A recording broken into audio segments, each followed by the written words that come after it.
사실 우리가 매일 뉴스와 방송에서 보는 세계적인 유명 인사들, 대통령과 왕족, 재벌과 슈퍼스타들 중 일부는 우리가 알고 있는 인간이 아니라 오래전부터 인간 사회에 섞여 살아온 파충류 인간일 수도 있다면 어떨까요?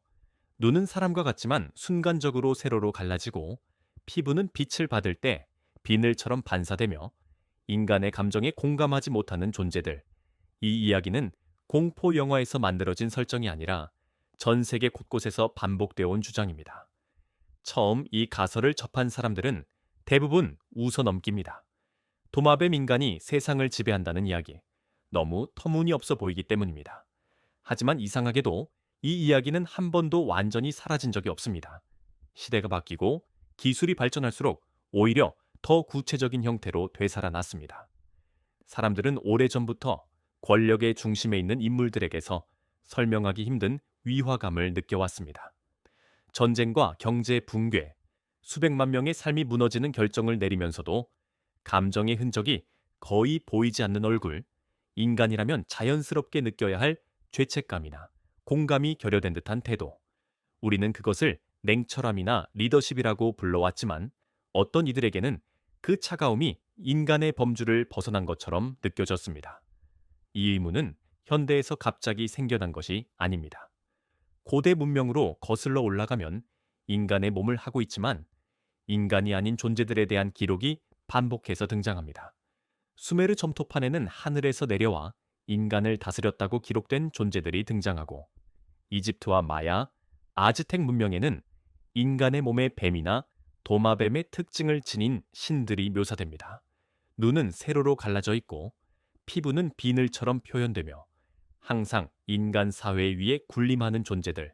이 기록들이 단순한 상징이라면 왜 서로 교류조차 없던 문명들이 거의 같은 형상을 남겼는지 설명하기 어렵습니다.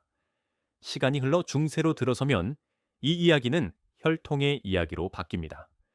특정 가문만이 통치할 자격을 가진다는 믿음, 피해, 순수성에 대한 집착, 근친혼까지 감수하면서 혈통을 유지하려 했던 왕족들. 일부 음모론자들은 이것이 단순한 정치적 욕망이 아니라 인간과 다른 존재의 특성을 유지하기 위한 행동이었을 가능성을 제기합니다. 그리고 현대에 들어서면서 이 오래된 이야기는 다시 한번 모습을 바꿉니다. 바로 영상 기록입니다. 생방송 인터뷰 중 눈동자가 순간적으로 세로로 변한 것처럼 보이는 장면, 얼굴의 질감이 일그러지며 비늘처럼 반사되는 프레임, 감정이 빠진 듯한 시선이 포착된 순간들. 전문가들은 조명 문제, 영상 압축 오류, 착시로 설명합니다. 실제로 그렇게 설명 가능한 사례도 많습니다. 하지만 논란이 되는 영상들의 공통점은 항상 같습니다. 권력의 중심에 있는 인물들이며 편집본이 아닌 원본 영상이라는 점입니다. 이 지점에서 사람들은 질문을 던지기 시작합니다. 이건 정말 오류일까? 아니면 우리가 인간이라고 믿어온 기준이 너무 단순했던 건 아닐까? 그리고 이 모든 의혹의 중심에는 하나의 이름이 반복해서 등장합니다.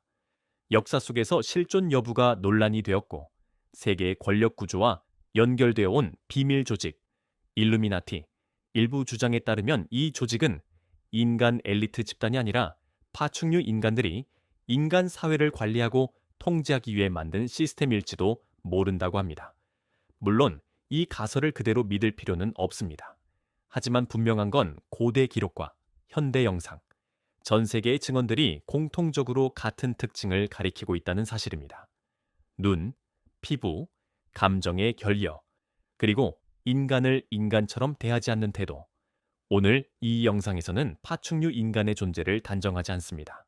다만 왜 이 이야기가 수십 년 동안 사라지지 않았는지, 왜 수많은 반박에도 불구하고 사람들은 계속해서 이 의문으로 돌아오는지, 그리고 왜 이 이야기를 끝까지 듣고 나면 우리가 매일 아무 생각 없이 바라보던 뉴스 속 얼굴들이 이전과는 전혀 다른 의미로 보이기 시작하는지 그 흐름을 따라가 보려 합니다. 이것은 괴담이 아니라 우리가 너무 오래 당연하게 받아들여온 세계에 대한 질문입니다. 이 이야기가 단순한 인터넷 괴담에서 끝나지 않는 이유는 파충류 인간이라는 개념이 어느 날 갑자기 누군가의 상상으로 만들어진 것이 아니기 때문입니다. 기록은 생각보다 오래되었고 놀라울 정도로 서로 닮아 있습니다. 가장 먼저 언급되는 것은 고대 문명입니다. 수메르 점토판에는 하늘에서 내려와 인간에게 지식과 질서를 가르쳤다고 기록된 아눈나키라는 존재들이 등장하는데, 이들은 인간과 비슷하지만 분명히 다른 존재로 묘사됩니다. 비늘 같은 피부, 뱀과 연관된 상징, 그리고 인간 위에 군림하는 계급 구조, 이집트로 넘어가면 더 노골적입니다. 파라오의 신성함을 상징하는 코브라, 뱀의 형상을 한 신들, 인간의 몸에 파충류의 머리를 한 조각상들, 단순한 상징이라고 보기엔 지나치게 반복됩니다.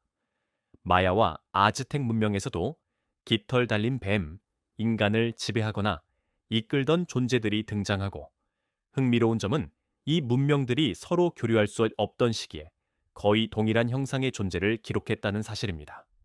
그리고 이 고대 기록들은 공통적으로 말합니다.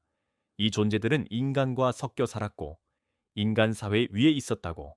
시간이 지나 중세로 넘어가면 이야기는 다른 형태로 살아남습니다.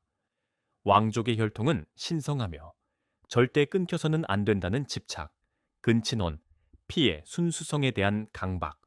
일부 음모론자들은 이것이 단순한 권력 유지가 아니라 다른 종의 혈통을 유지하기 위한 시도였다고 주장합니다. 물론 증명된 바는 없지만 이 이야기가 현대에 와서 다시 불붙은 결정적인 계기는 영상 기록의 등장입니다. 20세기 후반부터 사람들은 생방송 중 포착된 이상한 장면들을 발견하기 시작합니다. 인터뷰 도중 눈동자가 순간적으로 세로로 변한 것처럼 보이는 장면, 얼굴의 질감이 일그러지며 피부가 파충류처럼 반사되는 장면, 눈 깜빡임 사이에 전혀 다른 얼굴이 튀어나오는 프레임, 전문가들은 말합니다. 압축 오류, 프레임 드롭, 조명 반사, 인간의 파레이돌리아 현상. 실제로 많은 영상은 이런 설명으로 충분히 해석됩니다. 하지만 문제는 모든 영상이 그렇게 설명되지는 않는다는 점입니다. 특히 논란이 되는 영상들은 대부분 편집본이 아니라 생방송 원본이라는 점, 그리고 삭제되거나 접근이 제한되는 경우가 유독 잦다는 점입니다. 이런 현상이 반복되자 사람들은 영상만이 아니라 증언을 추적하기 시작합니다. 내부 관계자라고 주장하는 사람들, 군과 정보기관, 대기업, 내부에서 일했다고 말하는 인물들이 공통적으로 언급하는 이야기가 있습니다. 권력의 상층부에는 인간이 아닌 것처럼 느껴지는 존재들이 있으며, 그들은 외형은 완벽하게 인간이지만 생리적 반응이나 감정 표현이 어딘가 어긋나 있다는 주장, 특히 반복해서 등장하는 키워드는 눈, 피부, 천, 감정 결핍입니다. 이 증언들 중 상당수는 신뢰성이 부족하거나 검증되지 않았지만 이상하게도 증언의 구조는 매우 비슷합니다. 그리고 이런 이야기의 중심에는 항상 일루미나티라는 이름이 등장합니다. 역사적으로 실제로 존재했던 비밀 결사, 계몽을 목표로 했다고 알려진 조직, 공식적으로는 해체되었지만 그 상징과 구조는 이후 여러 엘리트 조직에 영향을 미쳤다는 평가를 받습니다. 삼각형, 눈, 피라미드, 전지전능한 시선.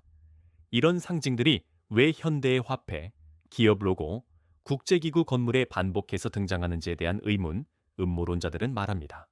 이건 단순한 디자인이 아니라 정체를 아는 자들끼리의 신호라고. 물론 주류학계는 이를 문화적 상징의 재활용으로 설명합니다. 하지만 또 하나 흥미로운 점은 파충류 인간 음모론이 단순히 괴물 이야기로 끝나지 않고 항상 권력 구조, 감시, 통제, 대중 조작과 연결된다는 점입니다. 이 존재들이 목적하는 것은 인간을 먹거나 학살하는 것이 아니라 인간 사회를 관리하고 통제하는 것이라는 주장, 전쟁과 금융위기, 공포와 분열을 통해 인간을 관리 가능한 상태로 유지한다는 가설. 그래서 이 이야기 속의 파충류 인간은 공포 영화 속 괴물이 아니라 오히려 차갑고 계산적인 관리자처럼 묘사됩니다. 그리고 이 지점에서 사람들은 불편함을 느낍니다. 이 이야기가 너무 현실의 구조와 닮아 있기 때문입니다. 우리가 이해할 수 없는 결정들, 명백히 다수에게 불리한 정책들, 반복되는 위기, 설명되지 않는 권력 이동, 사람들은 묻습니다. 정말 이 모든 것이 인간의 욕망과 실수만으로 설명될 수 있는 걸까? 아니면 우리가 보지 못하는 다른 층위의 존재가 개입하고 있는 걸까? 이 질문에 대한 명확한 답은 아직 없습니다. 확실한 증거도, 완전한 반증도 없습니다. 그래서 이 이야기는 사라지지 않습니다.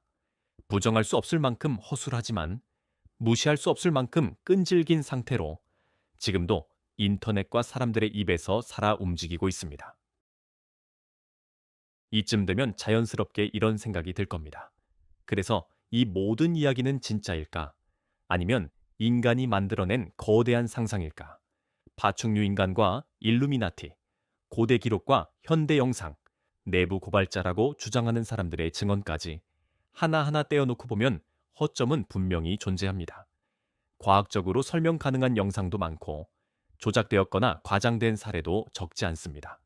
그래서 주류 사회는 이 이야기를 음모론이라는 한 단어로 정리해 버립니다. 믿을 가치가 없다는 식으로 말이죠. 하지만 문제는 여기서 끝나지 않습니다.